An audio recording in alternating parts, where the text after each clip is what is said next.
I can't hit on the sneakers app, and I even took an L on the new Nike Dunk Lego collab. The set was finally back in stock, so we worked on the 1180 piece set. It came with 10 bags and 3 booklets.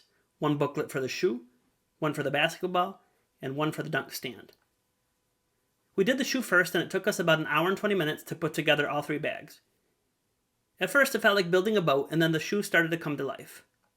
Nike has a registered trademark for the dunk, and it's partially described as having a wavy panel on top of the shoe that encompasses the eyelets for shoelaces. The registration disclaims the toe box perforations, but having this detail on the Lego is pretty cool. The Nike swoosh, also registered trademark, actually looks pretty good in Lego format. The tongue also has the Nike with the swoosh, another registered trademark. There were blue and green lace, said with scare quotes, options, and I put the green laces on and stored the extra blue laces in the shoe itself. I was disappointed that there were no real laces. Even the Adidas Superstar Lego had laces. But there's a reason for it, and we'll get to it a little bit later. I was also a little bit disappointed the dunk didn't come with a shoebox like the Superstar. There is an illusion that the Nike and Lego logos are on a sole insert, but it's actually very close to the top of the shoe, so it's another element that takes away from the realness of the shoe. There was one minifig, and he has an orange basketball as a head and is wearing dunks himself. Is this the first minifig without a yellow head? He can be housed in the back of the shoe, and this is why they got rid of the laces. If you pull the tongue back, you can use the space for storage, and you can also see the basketball minifig through a plastic window.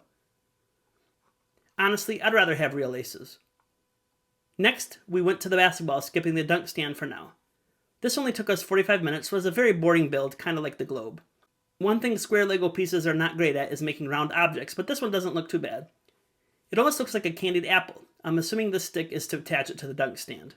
The logo on the basketball is interesting because it's a Nike swoosh and the silhouette of a Lego brick with 3 studs. The 2x4 stud Lego piece is a registered trademark, but this version of a brick does not yet appear to be. Finally, we finished up with the dunk design that took about an hour and 15 minutes for a whole project build time of about 3.5 hours. We also put together an interesting spinning mechanism. The word dunk itself is a registered trademark owned by Nike. When you put all 3 pieces together, the shoe sits by the word dunk, and the basketball spins over the shoe. This was a fun Lego set, but it didn't quite meet the hype in my opinion. I give it a 7 out of 10. As always, Lego and trademarks are fun.